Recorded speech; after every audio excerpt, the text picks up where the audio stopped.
No cometan el error de hablar en un lenguaje que el pobre pueblo no entienda. Si tienen ganas de hablar asuntos esotéricos elevados, que lo hagan en el círculo esotérico, que lo hagan en tercera cámara o en segunda, pero no ante el pueblo. Creo que el pueblo merece alguna consideración. Al pueblo se le debe hablar sin términos técnicos de ninguna especie, porque el pueblo no entiende tales términos. Se le debe hablar en un lenguaje muy simple, muy sencillo, al alcance de todos. Nunca se debe usar la tribuna para herir a alguien con la palabra. Jamás se debe tratar de ironizar o satirizar en alguna forma al auditorio, al pueblo, a los fieles. La palabra debe salir del corazón, no de los distintos agregados psíquicos que llevamos dentro. Con profundo dolor me doy cuenta que cuando alguien habla, la palabra sale desgraciadamente, no de las profundidades del ser, sino de entre el fondo de cualquier agregado psíquico inhumano. Si la palabra brotara exclusivamente de la esencia, no habría nada que objetar, sería pura, perfecta. Pero las gentes tienen los agregados psíquicos muy desarrollados. Así es que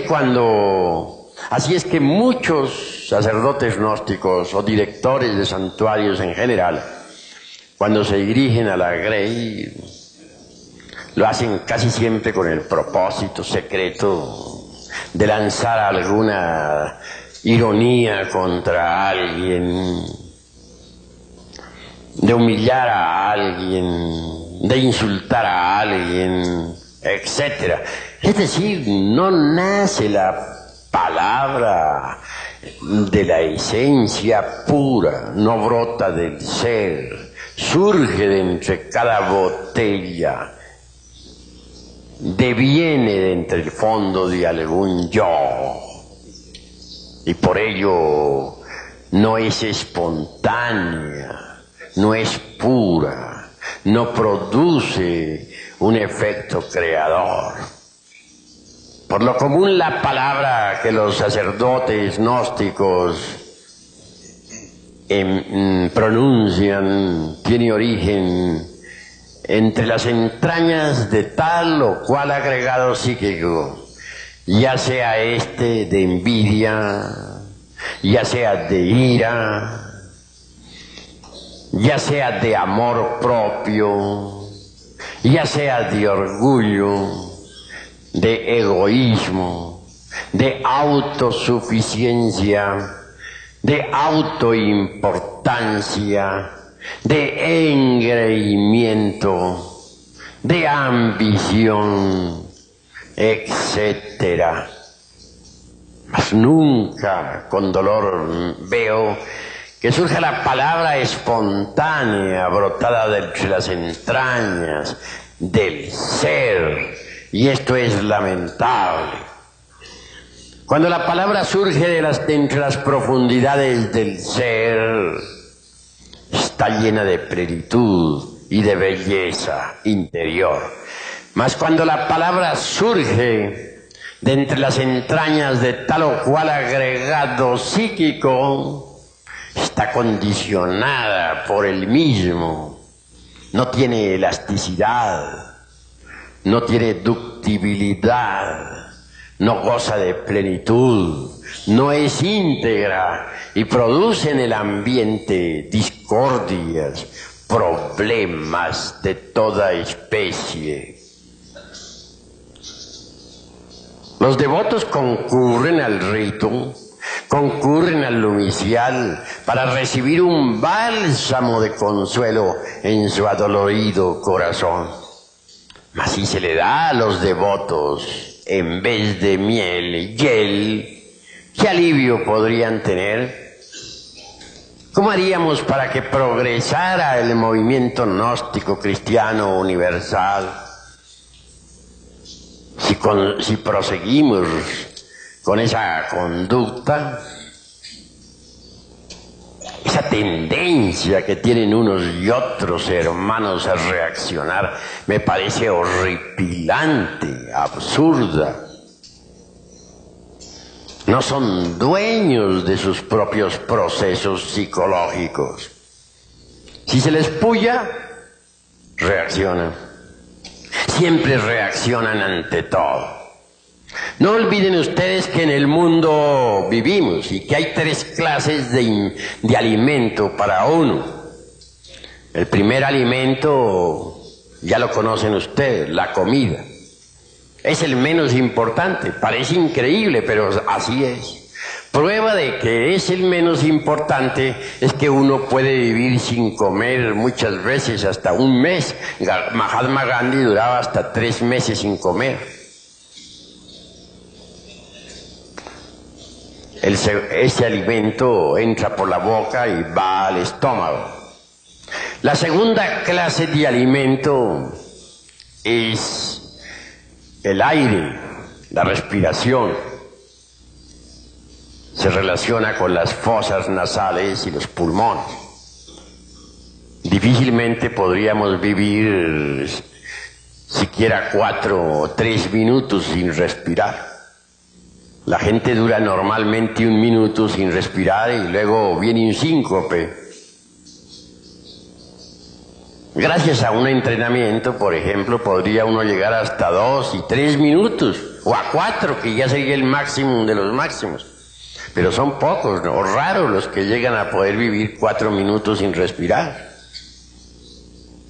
Esto nos está indicando que el segundo alimento es todavía más importante que el primer alimento.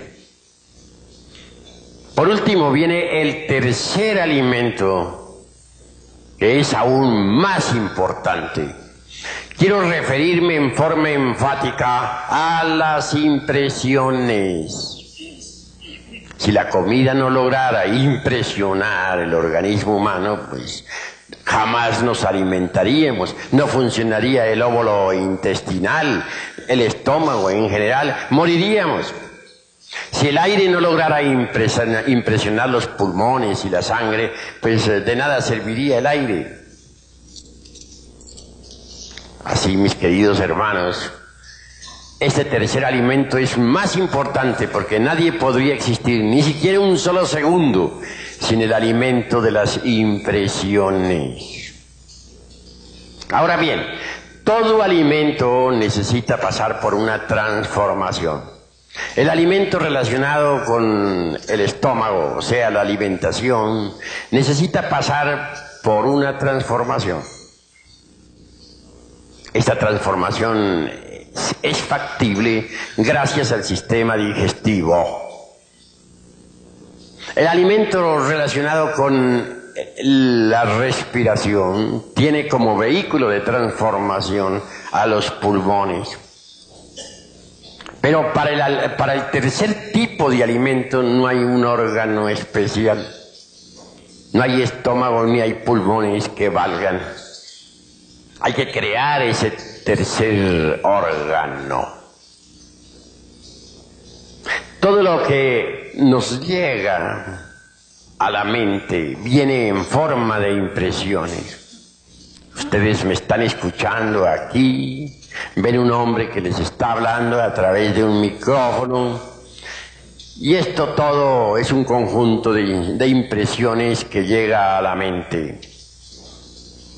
Todas las aventuras de la vida, todas las emociones y pasiones, todo lo que nos rodea llega a nosotros en forma de impresiones.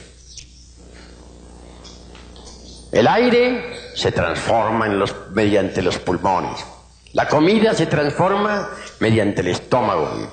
Y aire y comida se convierten en principios vitales para el organismo. Desgraciadamente las impresiones no se transforman. quedan en la mente sin digerir.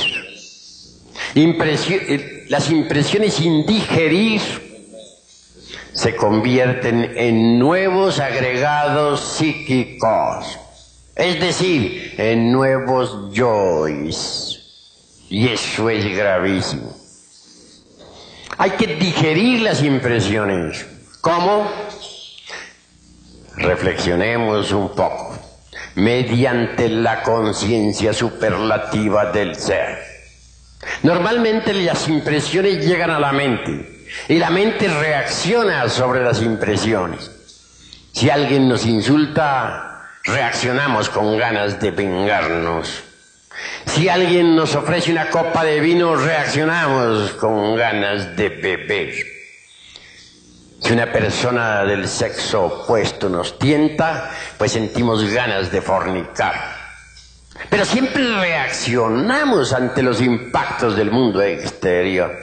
Y eso es muy grave. En las asambleas he visto cómo se hieren los hermanos unos a otros. Uno dice una palabra y el que se siente aludido reacciona violentamente diciendo una peor.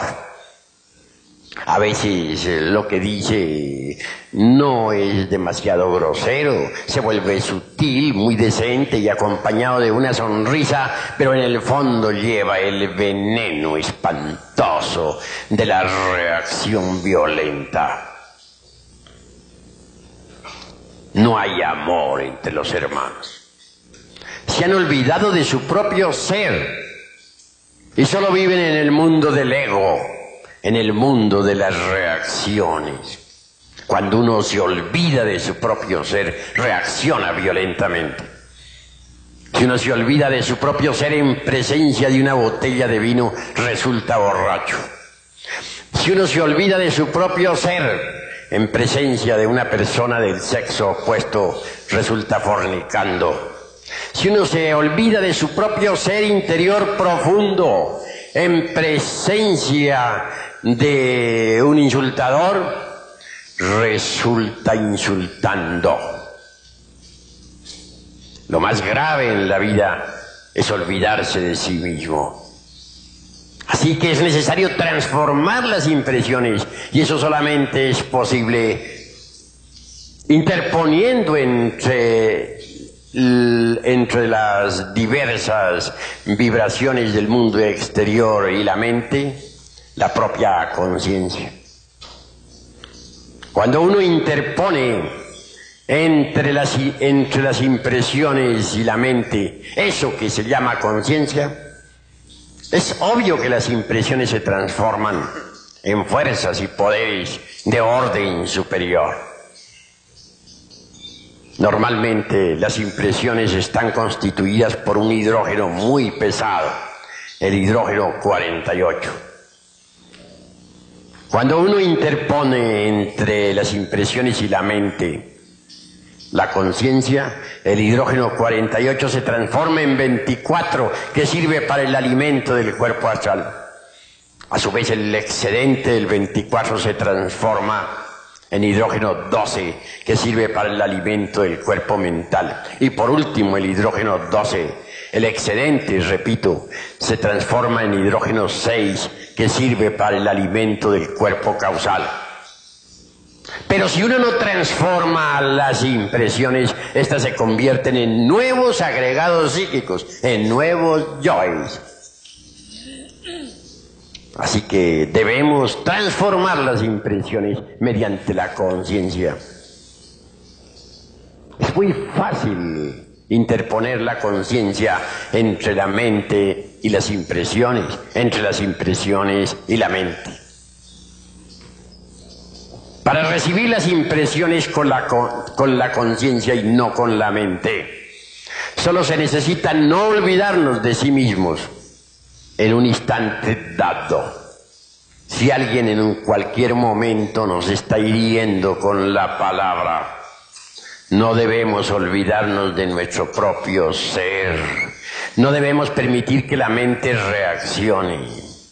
No debemos permitir que intervenga el mí mismo, el amor propio, el orgullo, el engreimiento, etc. En esos instantes solo el ser debe estar en nosotros. Debemos estar concentrados en el ser para que sea el ser, la conciencia superlativa del ser, la que reciba las impresiones y las digiera correctamente. Así se evitan esas horripilantes reacciones que todos unos y otros tienen ante los impactos procedentes del mundo exterior. Así se transforman completamente las impresiones y transformadas esas impresiones en fuerzas superiores nos desarrollan maravillosamente. Amigos, repito, que los sacerdotes no vuelvan a cometer el error de reaccionar violentamente contra el prójimo. Que los directores, que los misioneros cancelen de una vez esa horripilante tendencia que tienen a reaccionar. Si alguien dice algo, que lo diga, pero ¿por qué tiene que reaccionar su vecino? Cada cual es libre de decir lo que quiera. En cuanto a mí atañe, afirmo lo que tengo que afirmar. Y si alguien me refuta, si dice lo contrario en una plática dada sobre algún problema que tenemos, me limito a guardar silencio. Ya dije y eso es todo. ¿Por qué he de querer en cuestiones privadas imponer mi concepto a la fuerza? Eso es absurdo.